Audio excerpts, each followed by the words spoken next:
This channel does not promote any violent, harmful, or illegal activities. All content provided by this channel is meant for an educational purpose only. কথায় বলে না রাজায় রাজায় যুদ্ধ যায় উলুখাগড়ার প্রাণ যায়। রাজায় রাজায় যুদ্ধ হয় আর উলুখাগড়ার প্রাণ যাওয়ার চেষ্টাটা, চেহারাটা, অবস্থাটা আপনাদের একবার দেখাই কীরকম ভাবে আছেন উলুখাগড়ার। আর যাদেরকে রাজারা উলুখাগড়া বানিয়ে রাখতে চান তাদের প্রজারা, তারাই যে আসল, তারাই যে সমষ্টি। আজকের রাজারা যে তাদের ভোটে নির্বাচিত হন সেটা তো আপনারা জানেন। তেমন দুজন উলুখাগড়ার উদাহরণ আপনাদের দিচ্ছি। হ্যাঁ, আমি উলুখাগড়া বলে তাদেরকে পরিচয় করাচ্ছি, আমি তাদেরকে ছোট করছি না, আমি তাদেরকে বড়ই করছি। তাদেরকে যে চোখে দেখা হয় আমাদের দেশে, আমাদের রাজ্যে, আমাদের রাজনীতিতে, সেই চোখে আপনাদেরকে দেখাবো। তাই উলুখাগড়া বলছি। রাজারা এইভাবে ভেবে থাকেন। তার আগে আমরা আজকের প্রশ্নটা, প্রথম প্রশ্ন, একমাত্র প্রশ্ন জানিয়ে আজকে বিতর্ক করব। বাংলার এখন ধর্মযুদ্ধ না কর্মযুদ্ধ চাই? আর তাই সদ্য কর্মহীন হয়েছেন এমন দুজন, স্রেফ যোগ্য অযোগ্যর ভেজাল মেশা আলাদা করা যায়নি এমন লোকেদের মধ্যে থেকে আমরা দুজনকে বেছে নিয়েছি। একজন মানবিকতার কারণে কাজটা হারাননি, তার নাম সোমা দাস, তিনি দুরারোগ্য ব্যাধিতে আক্রান্ত।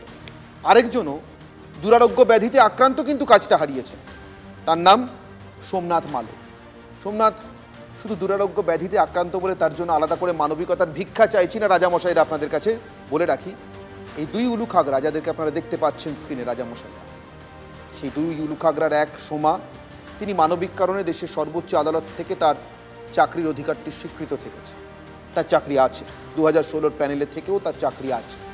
কিন্তু সোমনাথ শুধু ব্যাধিতে আক্রান্ত নন, দুরারোগ্য ব্যাধিতে আক্রান্ত সোমনাথ এর আগে দেশের মুখ উজ্জ্বল করেছেন। বিদেশের মাটিতে একজন অ্যাথলিট হিসেবে সোমনাথ দেশকে শুধু প্রতিনিধিত্ব করেননি, দেশের স্বর্ণপদক এনেছিলেন।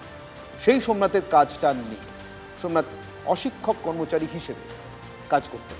আমি প্রথম আজকে কথা বলবো সোমনাথ এবং সোমার সঙ্গে। প্রথমে সোমা, আপনার কাছ থেকে জানতে চাইব, আপনার সহকর্মীদের অনেকে না, প্রত্যেকেই আর নেই, যেমন সোমনাথও নেই, যারা একসঙ্গে আপনাদের এক প্যানেলে ছিলেন।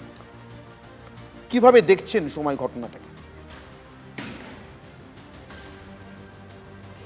দেখুন, আজকে যে পরিস্থিতি, এই পরিস্থিতি একদম ভয়াবহ পরিস্থিতি। আমার চাকরি মানবিক কারণে হয়েছিল এবং সেই সূত্রে মানবিক কারণেই বেঁচে আছে।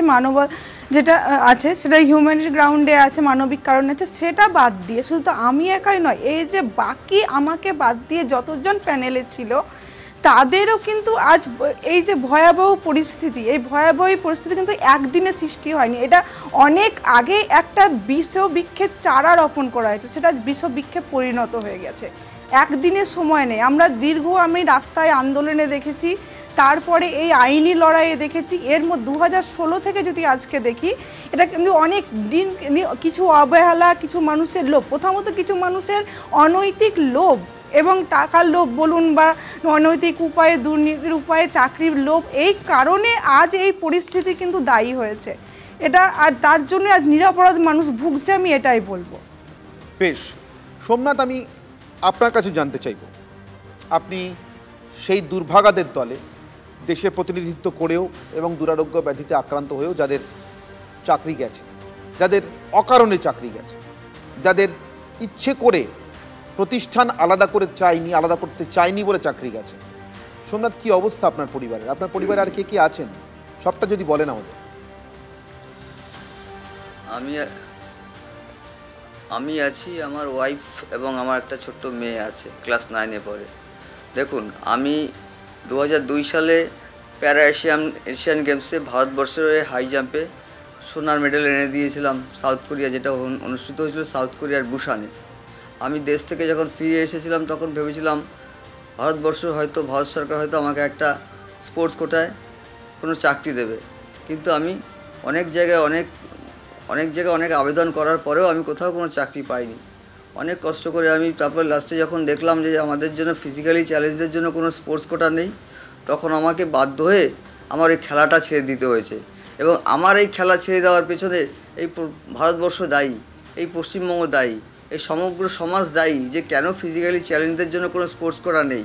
ভারতবর্ষের হয়ে সোনার মেডেল আনার পরেও, এশিয়ান গেমসে সোনার মেডেল আনার পরেও সেই দেশের মানে স্পোর্টসের জন্য, স্পোর্টসম্যানদের জন্য, ফিজিক্যালি চ্যালেঞ্জের জন্য স্পোর্টস কোটা নেই, এটা বড় লজ্জার ব্যাপার, লজ্জার বিষয়। শুধু তাই না, ওই সময় আমি আমার স্টেটের কাছ থেকে কোনো রকম সংবর্ধনাও করেনি, কোনো রকম সংবর্ধনাও পাইনি। কিন্তু আমি যখন দেখলাম যে আমাদের জন্য কোনো স্পোর্টস কোটা নেই, তখন আমি বাধ্য হয়ে আমি খেলা ছেড়ে দিয়ে আমি শেষ পর্যন্ত পড়াশুনো করলাম এবং তার ফাঁকে একটা চাকরিতে জয়েন করলাম, যে L&T ফাইন্যান্সে। L&T ফাইন্যান্সে চাকরি করতে করতে আমি সরকারি পরীক্ষার জন্য পড়াশুনো করলাম এবং পড়াশোনা করার পর যেভাবে নিয়ম, সেই নিয়ম অনুযায়ী আমি পাশ করলাম। পাশ করার পরে ইন্টারভিউ হলো, টাইপিং টেস্ট হলো, মেডিকেল হলো, পুলিশের ভেরিফিকেশন হলো, সমস্ত কিছু হওয়ার পরে আমি জয়েন করলাম বীরনগর হাই স্কুলে। কিন্তু দেখা গেল পরবর্তী সময় আমাদের চাকরিটা কেস হয়ে গেছে। কেস হয়ে যাওয়ার ফলে তখন হাইকোর্টে আমাদের চাকরি চলে যাওয়ার পরে সুপ্রিম কোর্টে করলাম, সুপ্রিম কোর্টে একই হয়ে গেছে। কিন্তু আমার একটাই বক্তব্য যে আমার ক্ষেত্রে আমি একজন ফিজিক্যালি চ্যালেঞ্জ এবং আমার দুরারোগ্য ক্যান্সার, আমার চিকিৎসার জন্য মাসে আমার চিকিৎসা এবং লোন বাবদ মাসে 15,000 টাকা খরচ আছে। কিন্তু আমি এই মুহূর্তে যদি চাকরি চলে যায়, আমি কি করে কি করে সংসারটা চালাবো এবং আমার পরিবারটাকে নিয়ে কি করে বাঁচবো। আমি চাইছি আমার জন্য যদি, আমার কেসটা যদি লড়ার জন্য কোনো উকিল যদি আসে, কোনো উকিল যদি ফ্রিতে আমার হয়ে যদি একটু লড়ে এবং সোমা দাসের ক্ষেত্রে যেটা হয়েছে সেটা যদি আমার ক্ষেত্রে হয়, তাহলে আমি খুব উপকৃত হব। এবং মাননীয় বিচারপতিদের কাছে আমার একটা অনুরোধ এবং পশ্চিমবঙ্গের মুখ্যমন্ত্রীর কাছে একটাই অনুরোধ, আপনারা যদি একটু দয়া করে আমার বিষয়টা একটু ভেবে দেখেন, তাহলে আমার চাকরিটা বেঁচে যাবে এবং পরিবারটা বেঁচে যাবে। এটাই আমার মানে প্রাপ্য। এটুকুই আমার সবার কাছে অনুরোধ, আর কিছু বলার নেই আমার। আমি চাইছি যে যেন আমার পরিবারটা ভেসে না যায় এবং আমার যে ক্যান্সারের যে ওষুধ কিনতে প্রচুর মানে পয়সার প্রয়োজন, এই মুহূর্তে যদি নতুন করে আবার পড়াশোনা করে চাকরি করতে হয়, 8 বছর আগে আমি কি পড়াশোনা করেছি সবই ভুলে গেছি। এখন কি কোনোভাবেই সম্ভব না পড়াশোনা করে চাকরি করা। তাই আমার বিষয়টা একটু ভাবলে একটু ভালো হয়, তা নাহলে আমার ক্ষেত্রে খুবই অসুবিধা হয়ে যাবে। অনেক ধন্যবাদ সোমনাথ এবং সোমা আমাদের সঙ্গে কথা বলবার জন্য এবং আপনাদের এই অত্যন্ত কষ্টকর জীবনযাত্রার মধ্যে থেকে আমাদের জন্য এই সময়টা বের করবার জন্য। সোমা, আপনাকে আমি আরও বিশেষভাবে ধন্যবাদ দেবো, তার কারণ হাইকোর্ট থেকে সুপ্রিম কোর্ট আপনার চাকরির গায়ে আঁচড়টুকু পড়েনি, কিন্তু আপনি নিরাপদ দূরত্বে বসে না থেকে এই সমস্যাটার কথা আমাদেরকে বলতে এসছেন। আপনি আমাদেরকে চোখে আঙুল দিয়ে দেখাতে এসছেন যে আসলে আমরা কেমন আছি। অনেক ধন্যবাদ সোমা এবং সোমনাথ, আপনাদের